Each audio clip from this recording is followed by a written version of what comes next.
அல்லேலூயா. இருக்கிறீங்களா? நாங்கள் வாழ்வது தேவனுடைய கிருபை. எத்தனை ஆமென் சொல்ல முடியும்? ஆமென் சொல்லுங்க.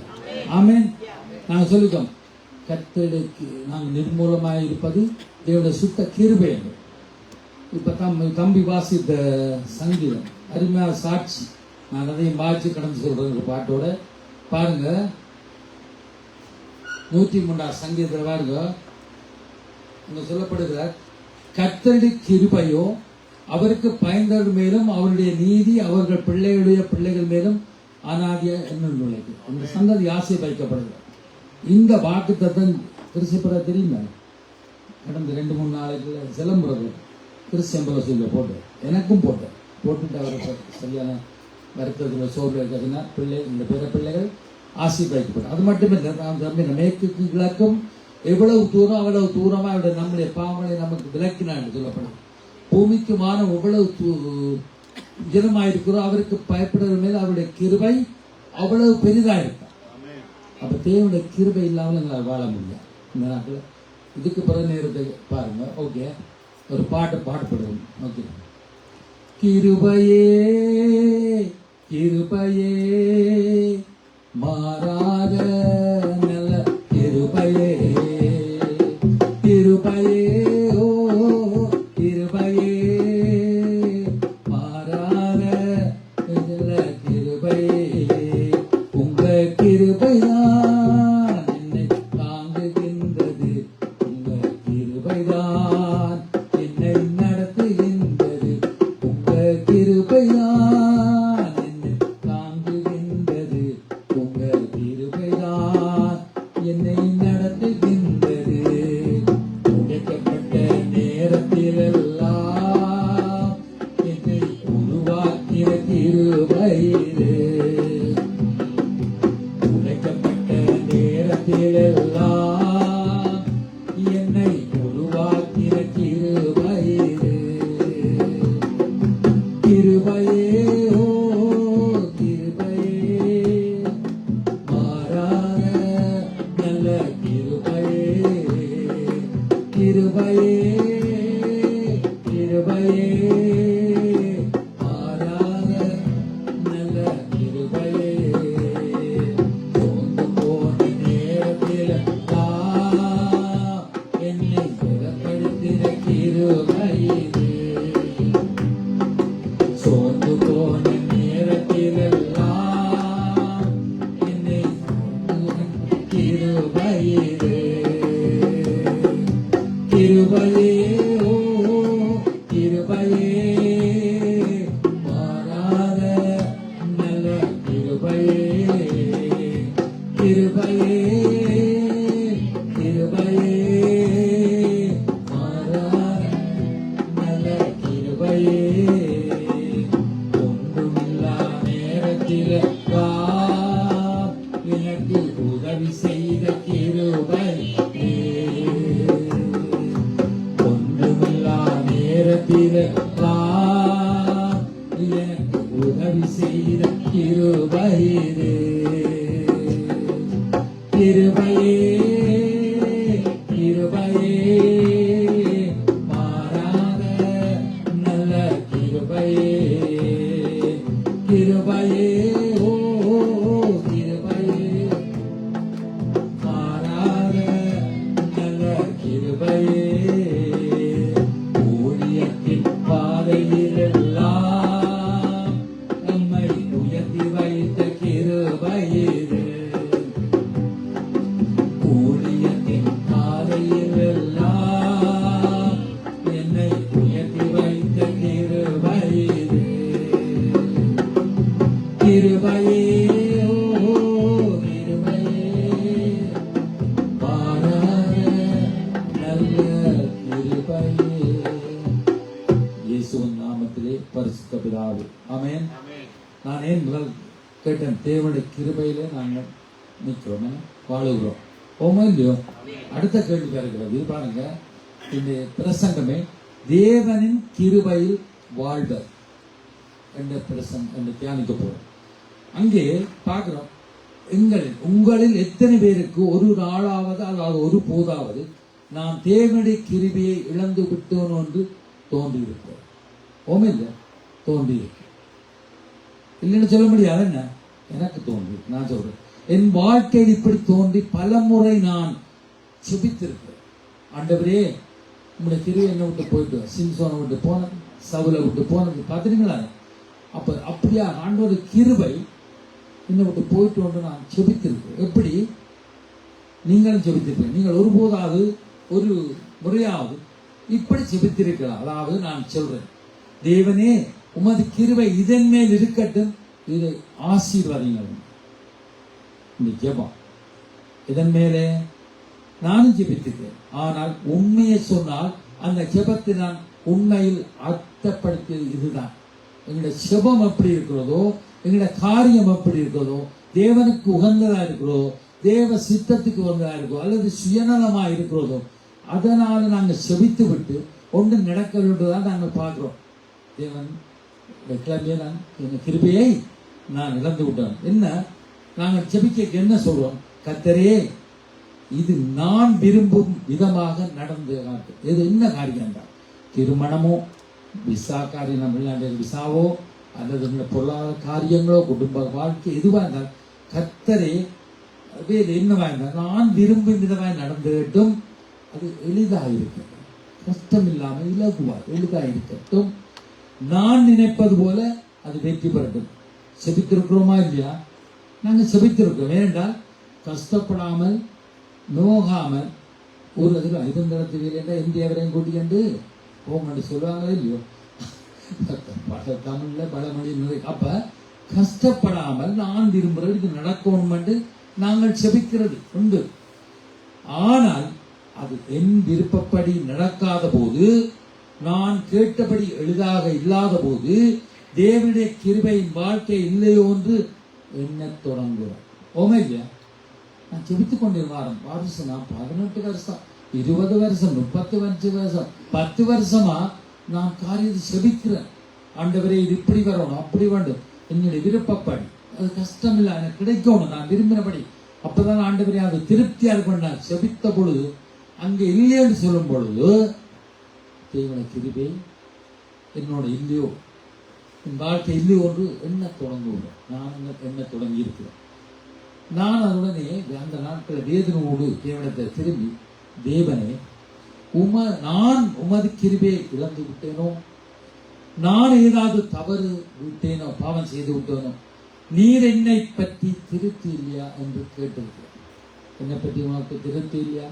நான் ரட்சிக்கப்பட்டிருக்கிறேன், ஊழியம் செய்கிறேன், கத்தரை கண்டு கொடுக்கிறேன், நேரத்தை கொடுக்குறேன், என்னுடைய கொடுக்குறேன், எல்லாம் செய்கிறேன், உபவாசிக்கலாம், என்னை குறித்து நீர் திருப்தி இல்லையா ஆண்டவரே? நான் ஏதாவது நீ விருப்பம் இல்லாதபடி ஏதாவது தவறி விட்டேனா, பாவம் செய்து விட்டேனா என்று சொல்லி திரும்பி இழந்து விட்டேன் என்று நாங்கள் தேவனத்தில் கேட்டிருக்கிறோம். அல்லேலூயா. நாம் பலரும் தேவனுடைய கிருபை என்பதை என்ன என்பதை தவறாக புரிந்து கொண்டிருக்கிறோம். ஓமையோ, தேவனுடைய கிருபை, கர்த்தருடைய கிருபை இன்னொன்று கூட இருக்கு. ஈவனை பார்க்கலும் அவருடைய கிருபை பெரிதா இருக்கு. கட்ட ஒரு கார் எடுத்தாலும் சரி, வீடு வாங்கினாலும் என்ன மாதிரி நல்ல விலைக்கு வாங்கி நல்ல பரவாயில்ல, கர்த்தருடைய கிருபை அது கிடைச்சிருக்கு, அது ஈஸியாக சொல்லும். ஆனால் நாம் பலரும் தேவனுடைய கிருபை என்ன என்பதை தவறாக புரிந்து கொண்டிருக்கிறோம். நம்முடைய சூழ்நிலைகளோடு தேவனுடைய கிருபையை இணைத்து விட்டோம். நம்முடைய சூழ்நிலை எங்களுக்கு சுயமா என்ன காரியம் நடக்கணும் போகணும், தேவனுடைய கிருபை இருக்கிற அது நடக்கும் என்று தேவனுடைய கிருபையை இணைத்து பார்க்கிறோம். இந்த சில நிமிடம் எடுத்து நாங்கள் சில தியானிக்க போறோம். தேவனுடைய கிருபை உண்மையில் என்ன என்பதையும், தேவனுடைய கிருபை உண்மையில் என்ன என்பதையும், அதை எவ்வாறு பெறலாம் என்பதை நாங்கள் பார்க்க போறோம். ஆமென், ஆமென் சொல்லுவோம். அல்லேலூயா. அவர் தேவனின் கிருபை என்பது அவர் நம்மை ஏற்றுக்கொள்கிறார். அல்லேலூயா. தகுதி இல்லாத ஒருவனை கிடைக்கலாம் அவர்கள் ஏற்றுக்கொள்கிறார். நாங்கள் எப்படிப்பட்ட பாவிகள், எப்படிப்பட்ட காரிய வேதத்தில் இருக்கிற எத்தனையோ கொடிய மனிதர்கள் நாங்களே சொல்லுவோம். பவுல் சொல்றார், நான் பாவியிலும் பிரதான பாவி. அப்ப தேவனுடைய கிருபை என்னவா? நம்ம ஏற்றுக்கொள்கிறார். அது மட்டுமில்லை, அவர் நம்முடன் இருக்கிறார். ஓமை இல்லையோ? தாவீது சொல்றான், கர்த்தரின் பரிசுத்தத்திலே இருக்கிறான். உரியான மனைவியை அங்கு அடையும்படியா உரியாவை கொலை செய்தவன், காரியங்களை செய்தவன், எத்தனோ தந்திரமா நயவஞ்சமாக காரியங்களை செய்து ஒரு இச்சையினால விளந்தவன், அவனே சொல்றான் கர்த்தரின் வலது வாரத்திலே இருக்கிறார். தேவனுடைய கிருபை அவரது கரம் நம் வாழ்க்கையின் மேல் இருக்கிறதோ ஓமே இல்லையோ, அவரது கரம் நம் வாழ்க்கையில் இருக்கிறபடித்தான் நாங்கள் இன்றைக்கு இந்த உலகத்தில் கடந்து செல்வோம். அது அப்படி இருக்கிறதா ஒரு தெளிவான சாட்சியாக இருக்கிறது. அல்லேலூயா. இதை நாங்கள் எளிதாக புரிந்து கொள்ளலாம். தேவனுடைய கிருபை எங்களோடு இருக்கிறது. ஆனா நாங்கள் சுயநலமாக செபித்து இது நடக்க இழந்து விட்டோம்னு சொல்றோம். ஒரு உதாரணத்துக்கு ஒரு சில காரியங்களை சொல்கிறேன். நீங்கள் ஒருவர் மேல் ஒரு அன்பாய் இருந்தால் அவருடன் இருக்கும். அதாவது முதலாவது கணவன் மனைவி இந்த குடும்பம் இருக்கு. கணவன் மனைவி நாங்கள் அன்பாய் இருக்கும்போது, அதாவது தனியாக இருக்கும் பொழுது நாங்கள் நீங்கள் ஒரு சரி கணவன் ஈஸியாக போக மாட்டேன், மனைவி இருக்கும் பொழுது தனியாக இருக்கும் பொழுது அங்கே சரணம் ஒரு தோளில் சாஞ்சி கொண்டு சொல்லலாமோ இல்லையோ, சொல்லலாம் சாஞ்சி கொண்டு சில காரியங்களை சொல்லுவார். என்னவா இருக்கும்? கடந்த நாட்களில் கணவன் சில காரியங்களை சொல்லியிருப்பார். அவர் அந்த வீட்டுக்கு தலைவர், இயேசுவின் தலைவன் அந்த வீட்டுக்கு தலைவன் கணவன் இருக்கிறான்னு. அப்ப ஆண்டவரையும் சேர்த்துக்கொள்ளும். அப்ப அவர் ஏதாவது சில காரியங்களை சொல்லும் பொழுது மனைவி அதை அசைத்தேனமா நடக்கிறது கேட்கிறீங்கள. இதனால இழுப்புண்டு சிக்குண்டு அவர் 50 வருஷம் திருவண்ணாமலை பேசுறது இல்லை சொன்ன மாதிரி இழுப்புண்டு சிக்குண்ட அப்புறம் அவர் கணவனிடம் சரணடையில அவர் ஒரு வேலை கலையில் என்னவோ இருக்கிறேன் எங்களோட பாசை இங்கே அப்பான்னு சொல்கிறாங்க, இங்கே கொண்டு சொல்கிறாங்க, என்ன கொண்டு சொல்கிறாங்க, பேரை சொல்லுவோம். நீங்கள் பேரை சொல்லுவாங்க. நீங்கள் சொல்ல சில விஷயங்களை நான் கீழ்ப்படி. ஏன்னா நாங்கள் கூட்டு குடும்பம்னு சொன்னால் உண்டியாக்கள் உண்டிய அம்மா அப்பா, என்டி அம்மா அப்பா, வீட்டுக்கு வீட்டு பாசப்படி ஏதோ ஒரு பிரச்சனை இருக்கும். அதெல்லாம் கணவனுடைய இருதயம் அவர் புத்தி சொல்லக்கூடாது. கணவன் என்ன பாடுபடுகிறார், வீட்டுக்கு தலைவனாக மனைவி இப்படி இருந்தோடு அவள் உணர்ந்து சொல்லி கொண்டிருக்கிறார். நான் கணக்கு கதைக்கிறோம் அன்பா சான் சொல்லும் பொழுது நீங்கள் சொன்ன சரிதான், நான் இப்போ உணர்ந்தேன், இதெல்லாம் செய்த பிள்ளைதான், இதனால் உங்களோட மனம் வேதனை உண்டாக்கு அப்படின்னு நடந்து போகிறேன்.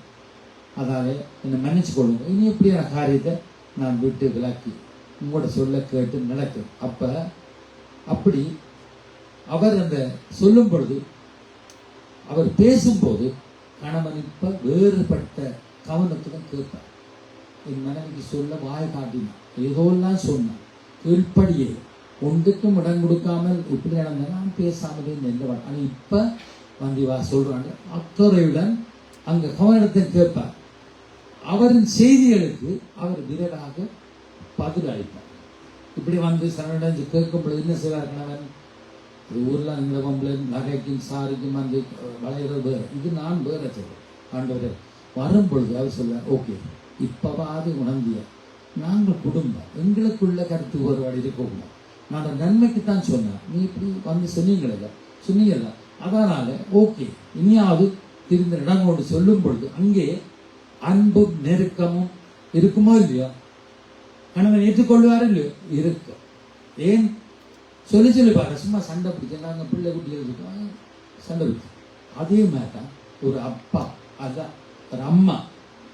அடுத்த சம்பவம், இப்போ கணவன் பிள்ளை அம்மாவோ அப்பாவோ நன்மைக்கு பிள்ளைகள் சொல்லுவோம். வாதை பிள்ளை கேளுங்க, யுத்த ஆராதனை யுத்த கேளுங்க, ஜபா பிள்ளை நீ படி, ஒரு மணித்தரம் படி, நாளைக்கு எக்ஸாம், இந்த வாரம் எக்ஸாம், படிச்சுட்டு நீ எதுவும் செய், அதனால நீ பரீட்சையில போட்ட விட்டுடாது, சரியோ? அப்படி அல்லது நீ நல்ல நண்பர்களோட பழகு.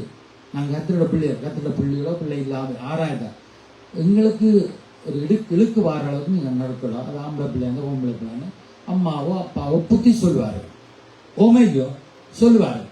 ஆனால் அங்கே பிள்ளை வருது கொஞ்ச நேரம் கழிச்சு அம்மாவோட மடியில் படுத்து அல்ல அப்பாவோட தோளில் சாய்ச்சி பொம்பளை பிள்ளை அப்பா அம்மா மன்னிச்சு கொள்ளுங்கோ, நீங்கள் சொல்லும் பொழுது நான் பிளே ஸ்டேஷன் விளையாடினேன், ஃபுட்பால் விளையாட போனேன், டிவி பார்த்தேன், டெலிஃபோனுக்கு நான் நிறைய வேலை பிள்ளைகளோட பெரிய ஆகலாம் டெலிஃபோன் இருந்துச்சு. அப்போ இப்படியெல்லாம் இருந்து பரீட்சையில் கோட்டை விட்டேன். முக்கியமான பாடத்தில் நான் ஒரு பாயிண்ட்ஸ் எடுக்க முடியாமல் போச்சு. அது இல்லாட்டி நான் அடுத்த கடந்து சில நான் நினச்சி கொள்ளுவோம். அது மட்டும் இல்லை, நான் இப்படி எல்லாம் நேரத்தை வீணாடிப்போம். ஒரு சரியில்லாத ஃப்ரெண்டோட போய் உங்களுக்கு ஒரு இழுக்காடு வரும்போது இப்படி வர்ற அளவுக்கு நடந்துட்டு என்ன மன்னிச்சு கொள்ளுங்கன்னு அந்த பிள்ளை சொல்லுமோ இல்லையோ, அப்போ அப்பாவோ அம்மாவோ என்ன உடனே ஆர்வமா கேட்பாரு. இந்த பிள்ளை மனம் திரும்பி அந்த கிட்டக்கம் இளையகுமார் மாதிரி மனம் திரும்பி இந்த பிள்ளை உணர்ந்துடுத்து ரெண்டுட்டு இனி இந்த அப்படி சொல்லாது, இது இப்படி செய்யாது. ஏன்னா ஆனால் உணர்ந்துட்டாங்க படிப்பு முக்கியம், எங்களோட வீட்டு கௌரவம் முக்கியம், உன்னுடைய வாழ்க்கை முக்கியம் என்று சொல்லி அவர்கள் புத்தி சொல்லி அந்த பிள்ளையை அணைத்து கொண்டு நெருக்கம் உண்டாகுமோ இல்லையோ. ஆமென். ஏதான் சொல்றோம், தேவன் தம்மை நோக்கி மனம் திரும்பும் மனிதரை தேடுகிறார். அல்லேலூயா. கணவன் வீட்டு இல்லத்தின் தலைவன் எழுதியோற்று அந்த இயேசு கிறிஸ்து, அந்த தலைவனை போல வீட்டுக்கு இயேசு கிறிஸ்து தலைவனா இருக்கிறார். அப்பா பிதாவே என்ற புத்திர சுயார்ந்த ஆவியை கொடுத்து நாங்கள் புத்திரராக இருக்கிறோம் என்று சொன்ன அவருடைய புத்திர தாய் நீ தந்தை நீ சொல்ற அதே போல இருக்கிற இயேசு கிறிஸ்து ஆண்டவரும் தம்மை நோக்கி மனம் திரும்ப மனிதரை தேடுகிறார். இதே போல எங்களுக்கு எத்தனை முறை பேசி இருப்பார், பிரசங்கத்தில் பேசுவார், பைபிள் வாசிக்கும் போது பேசுவார், பைபிள் ஸ்டடியில பேசுவார். இதை விடு, இதை விடு, இது உனக்கு சரியல்ல, இதனால உனக்கு இழுக்காடு வரும், இதனால சாட்சி இல்லாத வாழ்க்கை உன்னுடைய லைஃபே உன்னுடைய வாழ்க்கையை போயிடும் சொல்லும் பொழுது பட்டு திரும்பி வருவார். வந்தவர் ஆண்டவரே மன்னியும் மன்னியம் என்று வரும்போது ஆண்டவர் இனி அவசியம் கல்லறிய வந்த அந்த வேச்சாரியை என்ன சொல்றாரு, ஆண்டவர் சொன்னாங்க நீ பாவம் செய்வார் என்று அதுக்கு நான் விரையில. ஆனாலும் மனம் திரும்பி நாங்கள் சனடையும் போது ஆண்டவர் சொல்வார், இனியாவது புத்தியா ஞானமா, என்ன ஞானம் இல்ல உங்களோட ஞானத்தில் இல்லாமல் பத்திரத்துல கேட்க கிட வேண்டவர் ஞானம் இல்லை எனக்கு. ஒரு வசனத்தை வாசிங்க தங்கச்சி. ஏசாயா 66 அதிகாரம் 2 வசனம் பி பகுதி. தேவனும் தம்மை நோக்கி மனம் திரும்ப மனிதரை தேடு. அதான் கர்த்தர் தேவ கிருபையிலே வாழ்வு, தேவனுடைய கிருபை பாருங்க. ஆனாலும் வாசிங்க, ஆனாலும் சிறுமைப்பட்டு ஆவியில் நொறுங்குண்டு என் வசனத்துக்கு நடுங்குறவனையே நோக்கி பார்ப்பேன். ஆமென். போதும். இங்க என்ன சொல்லப்படுகிறது நான் பார்த்தோம், தேவனும் தம்மை நோக்கி மனம் திரும்ப மனிதரை தேடு. 5 சொல்லப்படுற வசனம் சிறுமைப்பட்டு ஆவியில் நொறுங்குண்டு என் வசனத்துக்கு நடுங்குறவனே நோக்கிப்பார். இது தமிழ் விளக்கம், சரியான விளக்கத்தை சொன்ன சரியான தமிழ் விளக்கம் சொல்றது, தாழ்மையானவரையும் மனம் திரும்பிய ஆவி உடையவரையும் என் வார்த்தைக்கு நடுங்கிறவளையும் நான் கிருபையோடு நோக்கிறேன். இதுதான் உண்மையான தமிழ் விளக்கம். அல்லேலூயா. தாழ்மை, சிரமப்பட்டு தாழ்மையானவரை ஆவியில் நொறுங்குண்டு மனம் திரும்பிய ஆவியையும் என் வார்த்தைக்கு என் வசனத்துக்கு நடந்து, தகப்பன் சொல்ற வார்த்தைக்கு, கணவன் சொல்ற வார்த்தைக்கு, கடவுள் சொல்ற வார்த்தைக்கு நடுங்குற மதிப்பு கொடுக்கிறவர் கனம் பண்ணுவதை நான் கிருபையோடு நோக்கி பார்க்கிறேன். அல்லேலூயா சொல்லுவோம். ஆமென். அதுதான் தேவனுடைய கிருபை. ஆமென். அப்ப தகுதி இல்லாத எங்கள் மேல் தேவன் பாராட்டும் தயவுதான் தேவ கிருபை. நம்மை ஏற்றுக்கொள்கிறார், கூட இருக்கிறார், அவரது கரம் நம் வாழ்க்கையின் மேல் இருக்கிறார். திரும்ப ஏற்றுக்கொள்கிறார். எப்படிப்பட்ட பாவியான கருத்தை ஏற்றுக்கொள்கிறார், கூட இருக்கிறார். இந்த பிள்ளை திரும்ப துன்மார்க்கத்துக்கு மறுத்து போது அவருக்கு தெரியவில்லை, மனம் திரும்பி பிழைப்பு திரும்பும். அப்ப கூட இருக்கிறார். எங்களுடைய வாழ்க்கையிலே அவருடைய கரம் இருக்கிறது, வாழ்க்கை நடத்துகிறார் அவர். அது மட்டுமல்ல, 2 நாளாகமம் 16:9 வாசிங்க. 2 நாளாகமம் 16:9.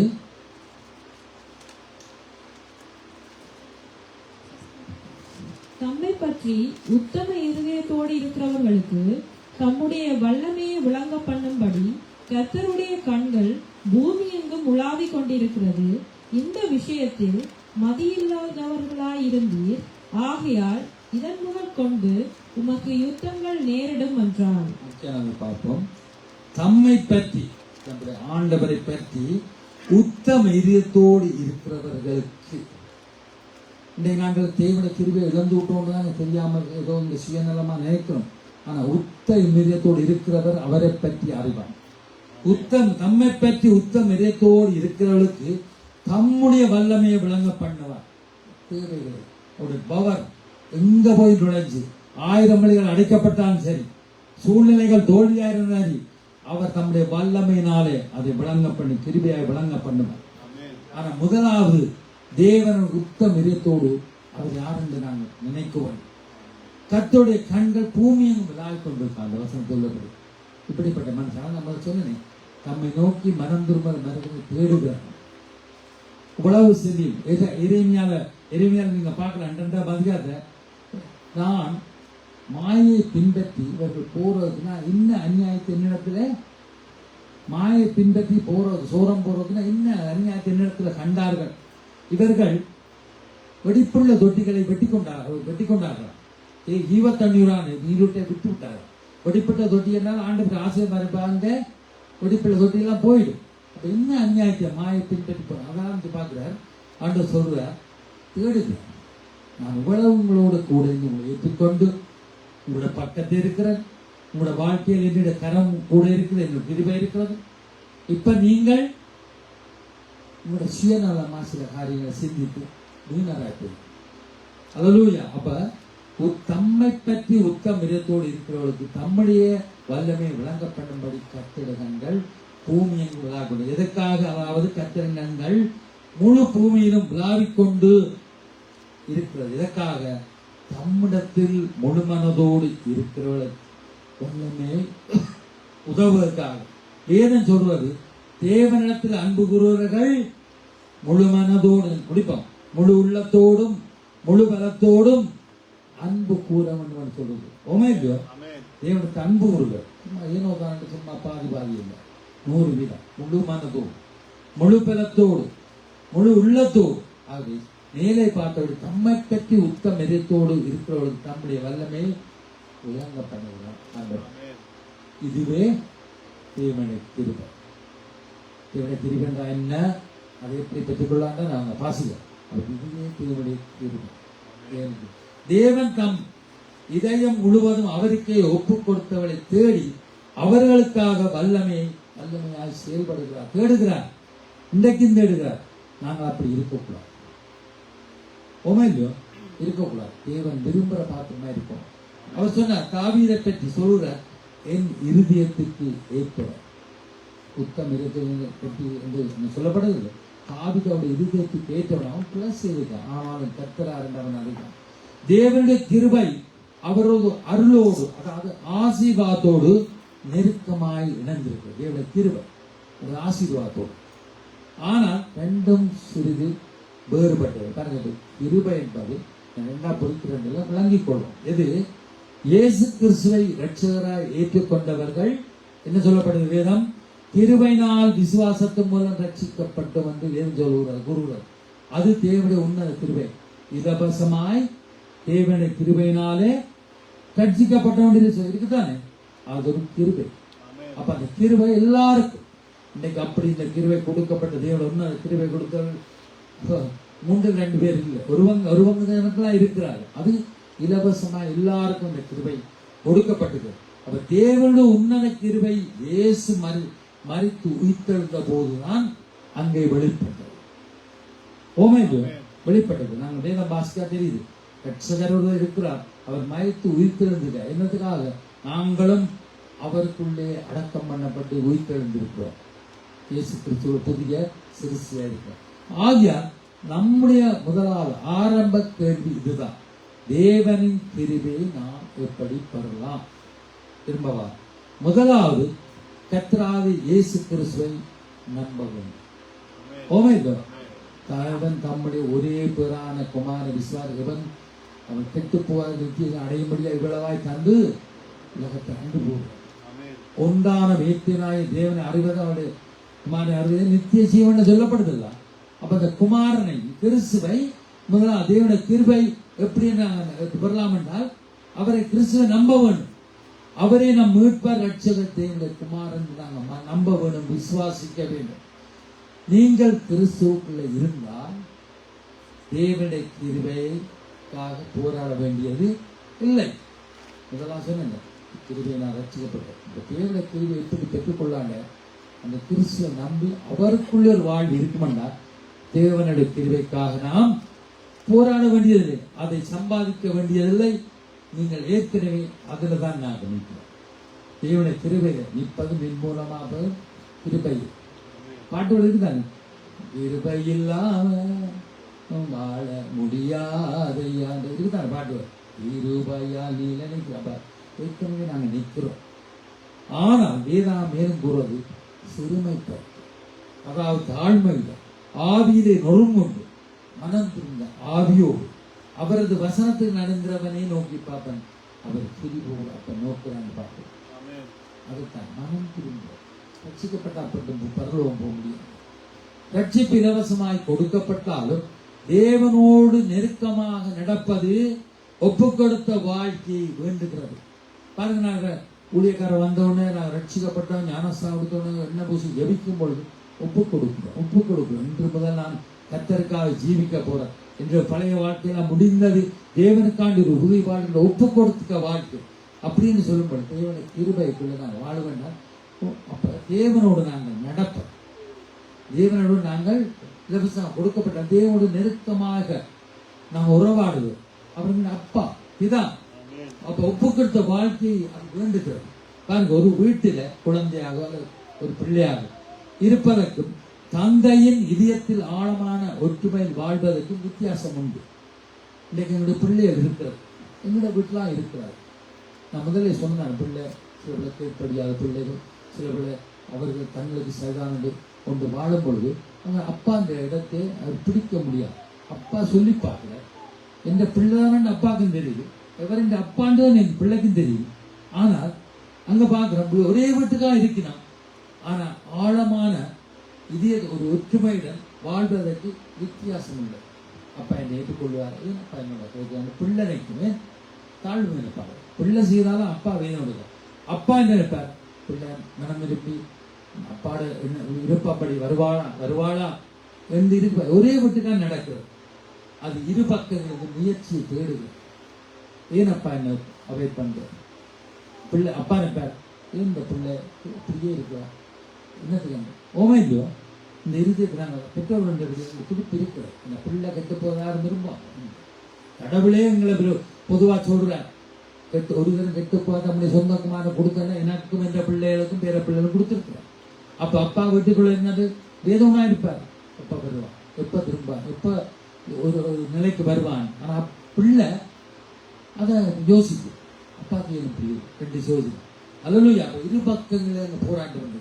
எங்கள் வாழ்க்கையை நாம் தேவனுடன் நடந்து கொண்டாலும் நாங்கள் உள்ளுக்குள் சில வேளை மனிதரின் பாராட்டு, வெற்றி, சௌகரியம், புரிந்து கொள்ளப்பட வேண்டும் என்ற ஆசை ஆகியவற்றை தேடிய நேரங்கள் இருந்தன. அல்லேலூயா. முதலாவது பாருங்க, ஏன் தேவனுடைய கிருபையை பெற்றுக்கொள்ள முடியல பிள்ளைய நின்றத்து வரையில ஏனப்பா என்ன ஏற்றுக்கொள்றேன். எங்களுக்குள்ள இருக்கிற பாருங்க, உள்ளுக்குள்ள இருக்கிற என்ன எங்களுக்கு தேவை மனிதர்களுடைய பாராட்டு. அது எப்ப எந்த ஒரு விதத்துல மற்ற வெற்றி, நாம் வெற்றி வாழ்க்கை வாழவும், மற்ற சௌகரியம் எல்லாம் இலவா இருக்கும். எல்லாம் இந்த வாழ்க்கை இலவா இருக்கும். மற்றது புரிந்து கொள்ளப்படும் என்ற ஆசை ஆகியது தேடிய நேரம், அதுதான் நாங்கள் தேடுகிறோம். தேவனுடைய கிருபை இருக்குது. நீ அமர்ந்திருந்து தேவன் நடந்து கொள்ள, நானே பூமியிலும் உயர்ந்திருப்பேன், உயர்ந்திருப்பேன் நான் சொல்லி அமர்ந்திருந்தேன். இதை யாரும் மறைக்கவோ முடியாது. இது நம்முடைய பலவீனம் என்று சொல்லும். எங்களுக்கு ஒரு பிள்ளை எல்லாருக்கும். அதனால தேவனுடைய கிருபையை பெற்றுக்கொள்ள முடியாத சில குடும்பங்கள் அவசரியான காரியங்கள் நடக்கிறது. என்னையும் சேர்த்து நான் சொல்வது. இதனால் உண்டு நாங்கள் ரட்சிப்பை இழக்கணும். ரட்சிப்பில் இருந்து கொண்டு சிலதை தேடுகிறோம், அங்கால அடுத்த பக்கம் எட்டி பார்க்கிறோம், தேடுகிறோம். ஆனால் ரட்சிப்பு இழக்கவில்லை. ஆனால் ஒப்பு கொடுத்த வாழ்க்கையிலிருந்து நாங்கள் விலை கொண்டே இருக்கிறோம். தேவனுடைய ராஜ்யத்தை தேடுங்கள், முதலாவது தேவனுடைய ராஜ்யத்தை நீங்கள் அப்பொழுதெல்லாம் உங்களுக்கு கூட கொடுப்பது அவர் சொன்னாரே, தேவன் சொன்னாரே, அவர் கூட கொடுக்கப்படும். நான் ரட்சிக்கப்பட்டு கண்டும் நாங்கள் இதுக்கு தேடுறதால ஒப்பு கொடுத்த வாழ்க்கை பொறுமை இல்லாமல் நாங்கள் தேடு அப்படியே போய்கொண்டு இழந்து கொண்டு போகிறோம். நான் தந்தையின் வீட்டில் செல்ல அனுமதி இருந்தேன். எங்கள் அப்பாவோட வீட்டில் நான் செல்ல, இந்த சபையில நான் செல்ல இருக்க எனக்கு அது மாதிரி இருந்தோம். ஆனா கதவுக்கு வெளியே நிற்கிற ஒருவனை போலாம் நிற்கிறேன். அல்லேலூயா. இங்க வந்த ஆரையும் கர்த்தர் புறமே தழுவார இல்லை, ஆசீர்வதிக்கவே ஆசீர்வதிப்பேன். ஆபிரகாம் ஆதியாம் 12 என்ன சொல்றான்? உன்னை நான் ஆசீர்வதிப்பேன், உன் மூலமா ஜாதிகளை ஆசீர்வதிப்பேன் எல்லாரும் சொல்லியிருக்காரு. ஆபிரகாம் வீடாக ஆசீர்வாதம் உண்டு. ஆண்டவர் இங்கே வந்து பிறந்து கல்லாண்டு என்னிடத்தில் வாருங்கள், என்னிடத்தில் வந்து நிறுத்தப்பட்டு பாரம்பரிய என்னிடத்தில் வாங்க நிலைப்பாட்டு என்று சொன்ன ஆண்டவர் அதை விட்டுட்டு நாங்கள் வெளியே இந்த சபையில் இருந்தாலும் எங்களை இருதயம் எங்கள் மத்தையில் ஒன்று இருக்கு. நாங்கள் ஆண்டவரை துதிக்கிறோம், எங்களுடைய இருதயம் இங்கே பூரமாக இருக்கின்ற ஒரு வசனம் இருக்கல்ல, 2 இடத்துல இருக்கு அந்த வசனம். துதிக்கிறோம் ஆண்டவரே கர்த்தாவே சோத்தரிக்கிறோம், நீரே பெரியவர். ஆனால் இருதயம் அங்கே போராடு, எங்களுடைய காரியம் இப்படி இருக்கும் அப்படி இருக்கும் அந்த வெளியே நிற்கிறோம். அதான் சொல்லுவோம். அப்போ வீட்டில் ஒரு குடும்பத்திலையும் சரி, அப்பா கேட்டா அப்பா இல்லைன்னு சொல்ல மாட்டேன், அப்பா ஓகே அங்கே வீட்டில் இருக்கிறோம். ஆனால் தந்தைன்னு வீட்டிலாம் இருக்கிறோம். மகன் போய் அங்கே மகள் போய் அப்பாட கேட்க முடியாது, அப்பாட சித்தத்தை இந்த மகன் புரிஞ்சு கொள்ள முடியாது. நான் சொல்கிறவங்கள அதனால் தேவனை புரியும். அதனால் ஆசைகள் கெட்டவைகள் அல்ல, வெற்றியை நாடுவது தவறல்ல, பாராட்டை விரும்புவது தவறல்ல. ஒரு மனுஷனுக்கு அது தேவை. எல்லாருக்கும் அந்த மாற்றத்தோடு மாம்சத்தில் இருக்கிறவனுக்கு உண்மைதான். ஆசைகள் கெட்டவைகள் இல்லை. நாம் யாருக்கு ஆசைப்படுவது கெட்ட காரியம் தவறா போன வெற்றியை நாடுவது. இப்போ பவுல சொல்றார், மல்யுத்த போட்டி போறவன் அவன் தன்னை ஆயத்தப்படுத்தி உணவு ஒருத்தி அள்ளி போட்டு அந்த ஓட்டப்பந்து ஓடி முடித்த உடனே அவனுக்கு கிரீடம் கிடைக்கிறதோ அதே மாதிரி வெற்றி. நான் கடவுளுக்குள்ள வாழ்றது வெற்றி. கிறிஸ்துக்குள் வாழ்வனுக்கு எப்போதும் வெற்றியுள்ள பாடம் தானே. வெற்றி நாடுவது தவறில்லை, பாராட்டை விரும்புவது தவறில்லை. நாங்கள் இன்றைக்கு ஆண்டவர்களை இருந்து ஒரு கதைக்கு 4 ஆத்மா கொண்டுட்டேன் சொல்லுவேன், மற்றவங்களை ஆசிரியர் வேண்டாம். ஒரு ஆத்மா பரவது மிகுந்த சம்பவம் ரட்சிக்கப்பட்டார், அப்படி தவறில்லை. ஆனால் அவற்றை மிகுந்த மதிப்புடன் பிடித்து கொண்டு எது இந்த ஆசை, இந்த வெற்றி, இந்த பாராட்டை நாங்கள் மிகுந்த அதுதான் இந்த வாழ்க்கை பிடித்து கொண்டால் நாம் தேவனுடைய கிருபையை விட மனிதரின் பாராட்டை நாடுவ தொடங்குறோம். அவன் பாசையில் செய்வார் மூத்தர் இப்படி சொல்லுவாங்க, கடவுள் எங்களுக்கு நான் மௌனமாக இருக்கேன், எங்களை எல்லாவற்றையும் ஆசைவார். அப்போ நாங்கள் இதை அங்கே அதுதான் ஆசையும் திரும்ப சொல்லுவோம் வெற்றியையும் பாராட்டு தாண்டு அதையே பற்றி பிடிக்கிறதால கொண்டா நாம் தேவனுடைய கிருபையை விட அதுக்கு தான் முக்கியத்துவம் கொடுக்கிறோம். இது மனிதனுடைய சாதாரண இயல்பு. ஒரு நிலத்தன்மை அங்கே உண்டாகிறது பாருங்க. நாம் இவ்வாறு சொல்லும் போது என்ன சொல்லணும்? செபிக்கணும். இந்த காரியங்களுக்கு எங்களுடைய ஆசைக்கு, எங்களுடைய வெற்றிக்கு, எங்களுடைய பாராட்டுக்கு என்ன செபிக்கணும்? இவ்வாறு சொல்லும் போது கர்த்தரே உமது சித்தம் முக்கியம். உமது சித்தம் முக்கியம். அது என் சித்தத்தை விட மேலான உயர்ந்தது. மேலான திருவிட பாட்டுல இருக்கு உயர்ந்தது. அது எவ்வாறு முடிவடைகிறது என்பதை விட உங்களுடைய சித்தம் எவ்வாறு இந்த வாழ்க்கையில் முடிவடைகிறது விட உமது விருப்பமே முக்கியம். அது என்னை மேற்கொண்டு வலிமையை செய்தாலும் உம்முடைய சித்தமே அங்கு முக்கியம். அல்லேலூயா. இந்த ஆசை, வெற்றி, பாராட்டு எனக்கு வழிபடை செய்து வருகிறதோ அது எல்லாத்தையும் விட உம்முடைய சித்தம் எதுவோ அது மேன்மையானது. அதை விட எல்லாத்துக்கும் மேலாக என்று சொல்லப்படுகிறது. உம்முடைய சித்தம், அவர்கள் சித்தம். ஒரு வசந்த வாசிங்க நீதிமொழிகள் 8:35. நீதிமொழிகள் 8:35. என்னை கண்டடைகிறவன் ஜீவனை கண்டடைகிறான், கர்த்தரிடத்தில் தயவையும் பெறுவான். ஆமென். என்னை கண்டடைகிறான், ஜீவனை கண்டடைகிறான், கர்த்தரிடத்திலே தயவு கிருபையை பெற்றுக் கொள்கிறான். அதாவது என்னை கண்டுபிடிப்பவன் ஜீவனை கண்டுபிடித்து கர்த்தரிடத்திலே கிருபையை பெறுவான். தேவனுடைய கிருபையை நாடுவது நம் சிந்தனைகளையும் வாழ்க்கையையும் தூய்மையாய் வைத்திருக்கிறது. அல்லேலூயா. தேவனுடைய கிருபையை கண்டுபிடிக்கிறவனுக்கு என்னவாம்? சிந்தனைகள், கெட்ட சிந்தனைகளும் எங்களுடைய அசுசியான வாழ்க்கையும் எல்லாத்தையும் தூய்மையாய் பரிசுத்தமாக வைத்திருக்கிறது. தேவனுடைய கிருபையை கண்டுபிடிக்கிறோம். ஏனெனில் நாம் நம்மை நாம் சந்தோஷப்படுத்துகிறார், மகிழ்விப்பதை விட அவரை மகிழ்விப்பதை விரும்புகிறோம். மனம் விரும்புகிற ஒரு ஜீவனை தேடுகிறோம் என்று நான் பார்த்தேன். எங்களை நாங்கள் ஆசைகள், வெற்றிகள், பாராட்டுகள் என்று சொல்லி மகிழ்விப்பதை விட அவரை மகிழ்விக்க அங்கே விரும்புகிறோம். தெய்வ சித்தத்துக்கு ஒப்புக் கொடுக்கும்போது இன்று நமக்கான அழைப்பு அதுதான். இந்த இடத்துல இருக்கிற நாங்களை தேவன் ரட்சிக்கப்பட்டு அழைத்திருக்கிறார்கள். அதற்கான அழைப்பு அதுதான். நம்முடைய அழைப்பு அதுதான். நம் ஆசைகளை விட தேவனுடைய கிருபையை அதிகமாய் மதிப்பது, அவர் எங்களுக்கு தருவதை விட அவரை நாடுவதே மேலாகும். அல்லேலூயா.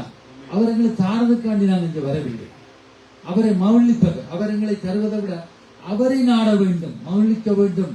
ஆண்டவரே, நான் உண்மையில இருக்கிற எத்தனை வேற குட்டி சாமுவேல் அடியே அப்படியா அந்த ஏரியிட்ட போய் சொல்லும் பொழுது அடியே நீதோ இருக்கிறேன்னு சொல்லியிருந்தேன். அதே மாதிரி தேவனை நாட வேண்டும். எனக்கு காரியங்கள் இருக்கிறது.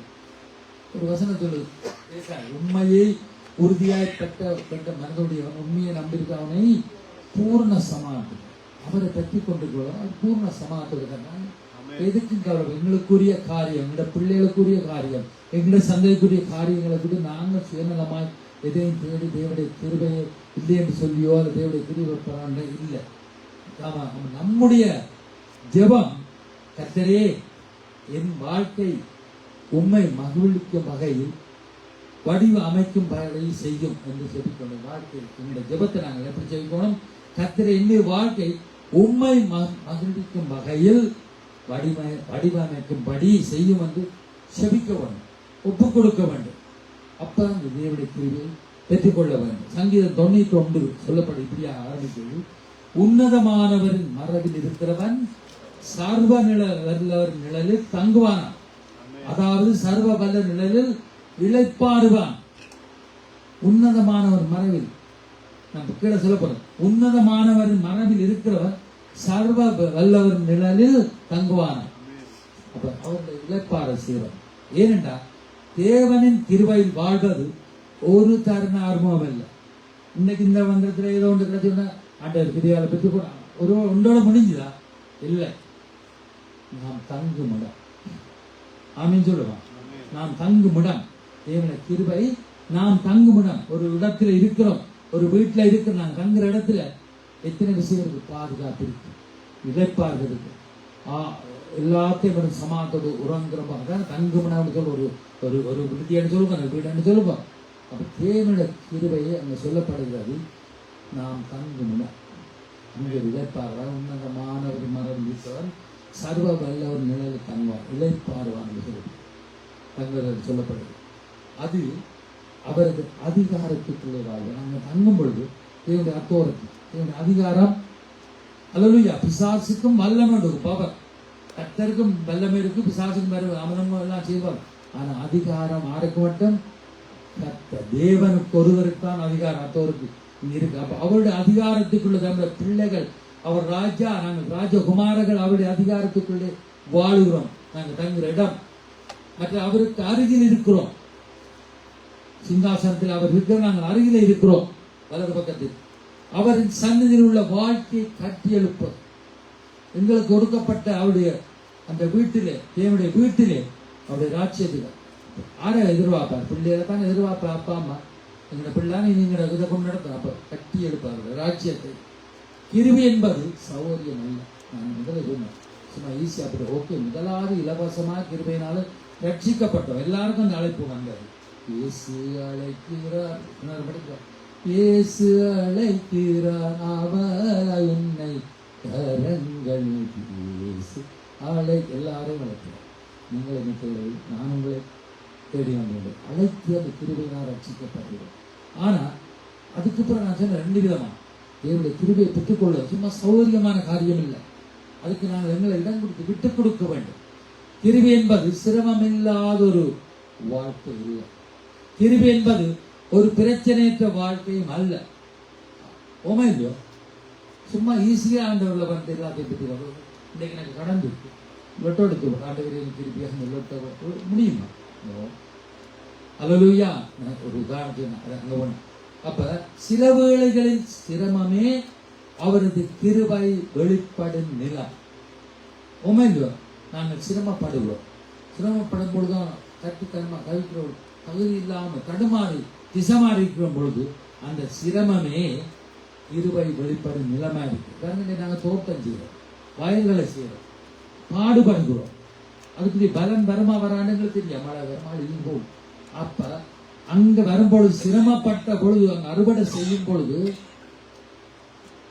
ஒரு பலன் கிடைக்கல வரும்பொழுது. அதே மாதிரி தான் தேவனுடைய கிருபைக்காக நாங்கள் இப்படியா கஷ்டப்பட்டு தேவன் எங்களை விட்டு போயிட்டாரா இல்லையாண்டு நாங்கள் அவருடைய சித்தத்துக்கு ஒப்பு கொடுத்து அவர் சொல்லுகிறார், உங்கள் நினைவுகள் நினைவுகளில் உங்கள் வழிகள் வழி என்று சொல்லி உங்களுடைய சுயநலங்களுக்காக தேவனுடைய சிரமங்களை சிரித்து இல்லை, அதுக்காக பிரயாசப்பட்டு சிரமப்படும் பொழுது அங்கே சொல்லப்படுற சிரமமே அங்கே கிருபை வெளிப்படும் நிலமாயிருக்க.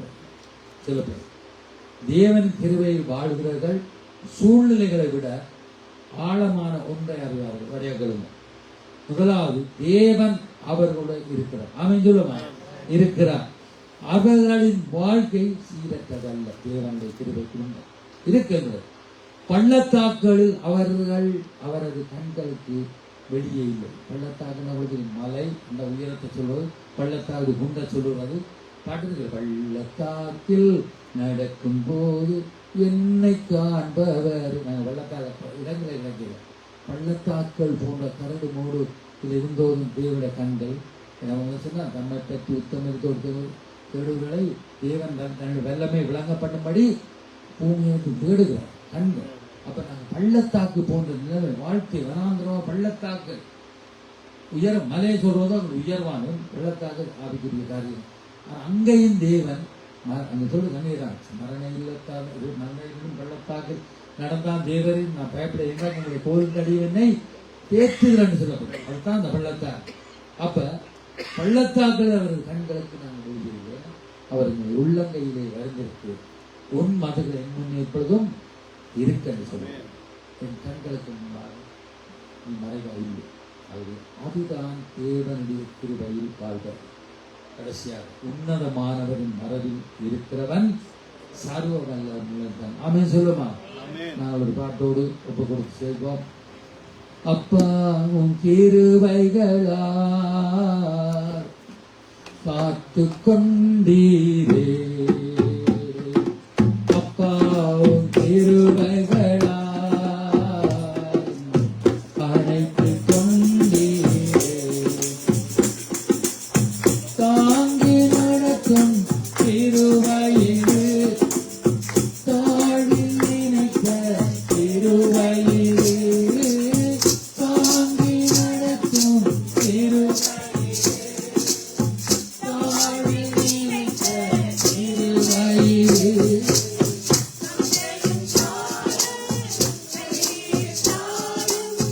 தயவாய் காக்கும் கிருபையிலே, தங்கையும் தாயும் கைவிட்டாலும் தயவாய் காக்கும் கிருபையிலே, அப்பா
கண்ணீரை